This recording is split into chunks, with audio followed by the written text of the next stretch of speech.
प्रामाणिक अधिकारी म्हणून ओळख असलेल्या तुकाराम मुंढेंची बदली अदानींमुळे झाली का अशी चर्चा सुरू झाली आहे। विरोधी पक्षनेते वरटीवार यांनी या संदर्भात सरकारवर गंभीर आरोप केले आहेत। दरम्यान 18 वर्षांच्या तुकाराम मुंढेंच्या नोकरी काळात ही 21वी बदली ठरली आहे। जितकी सर्व्हिस नाही त्याहून जास्त वेळा मुंढेंच्या हाती बदलीचं लेटर मिळालंय। पाहूयात। ज्ञानबा हरी तुकाराम घरी बोला भजन कीर्तन ज्ञानबा तुकाराम म्हणाला ज्ञानबा तुकाराम करताय आणि मूर्ख म्हणत आहे लोकांना। तुकारामला का घरी पाठवलं अध्यक्ष महोदय? त्याची नोट काय आहे? सभागृहापुढे आली पाहिजे ही नोट। ठेवा पटलावर, दम असेल तर ठेवा। ज्ञानबा करत बसताय मूर्ख म्हणून महाराष्ट्राला। प्रामाणिक अधिकाऱ्याला हाती व्यवस्था कशी बदलल्याचं लेटर सोपवून हेलपाटे घालायला लावते।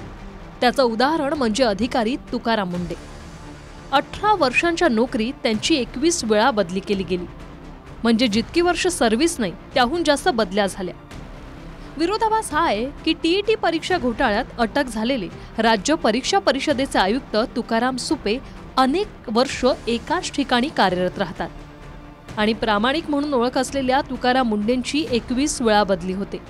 दोन्ही अधिकाऱ्यांच्या नावात राम आहे, पण व्यवस्थेतच राम नसेल तर वनवास कुणाच्या वाट्याला येतो हे नव्यानं सांगण्याची गरज नाही। ऑगस्ट 2005 ला तुकाराम मुंढे सोलापूरचे उपजिल्हाधिकारी बनले। 2 वर्षात देगलूर उपविभागात उपजिल्हाधिकारी म्हणून बदली। नंतर 4 महिन्यात नागपुरात झेडपीत सीईओ म्हणून बदली। 15 महिन्यांनी आदिवासी विभागात आयुक्त म्हणून बदली। पुन्हा 4 महिन्यांनी वाशिमचे सीईओ म्हणून बदली। 11 महिन्यांनी परत कल्याणचे सीईओ म्हणून बदली। पुन्हा 12 महिन्यांनी जालन्याचे जिल्हाधिकारी म्हणून बदली। त्यांच्या 13 महिन्यांनी विक्रीकर विभागात सहआयुक्त म्हणून बदली। 24 महिन्यांनी सोलापूरचे जिल्हाधिकारी म्हणून बदली। पुन्हा 16 महिन्यांनी नवी मुंबई महापालिकेत आयुक्त म्हणून बदली। परत 11 महिन्यांनी पुणे पीएमपीएमएलचे सीईओ म्हणून बदली। पुन्हा 11 महिन्यांनी नाशिक महापालिकेत आयुक्त म्हणून बदली। परत 9 महिन्यांनी नियोजन खात्यात सहसचिव म्हणून बदली। त्याच्या फक्त एकाच महिन्यात एड्स विभागात प्रकल्प अधिकारी म्हणून बदली। परत 11 महिन्यांनी नागपूर महापालिकेचा आयुक्त म्हणून बदली। पुन्हा 7 महिन्यांनी महाराष्ट्र जीवन प्राधिकरणात सदस्य सचिव म्हणून बदली। परत 5 महिन्यांनी महाराष्ट्र मानवाधिकारात बदली। त्याच्या 8 महिन्यांनी राष्ट्रीय आरोग्य अभियानात आयुक्त म्हणून बदली। पुन्हा फक्त एकाच महिन्यानं बदलीचं लेटर हाती मिळालं, पण नव्या नियुक्तीची प्रतीक्षा करावी लागेल। 5 महिन्यानंतर पशुसंवर्धन खात्यात सचिव म्हणून बदली आणि पुन्हा 2 महिन्यांनी गेल्या जूनमध्ये मुंढेंची मराठी भाषा विभागात सचिव म्हणून बदली केली गेली।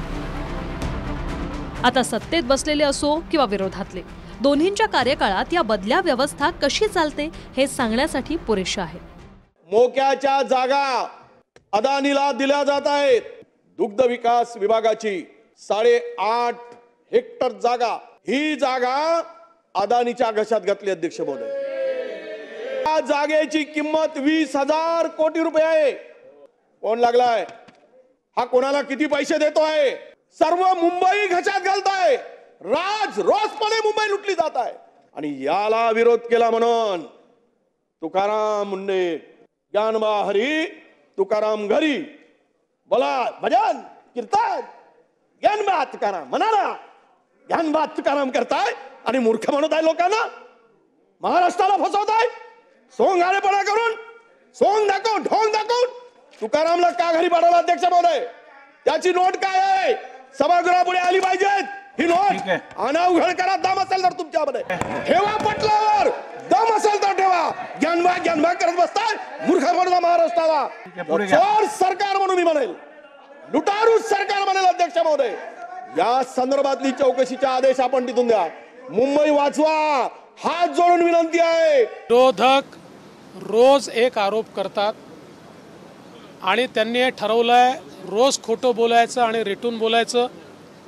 फेक नरेटिव्हच्या भरोश्यावर लोकसभेमध्ये काही मतं मिळाल्यानंतर त्यांना फेक नरेटिव्हची सवय झाली आहे। योगेश बोरसे, TV9 मराठी, पुणे।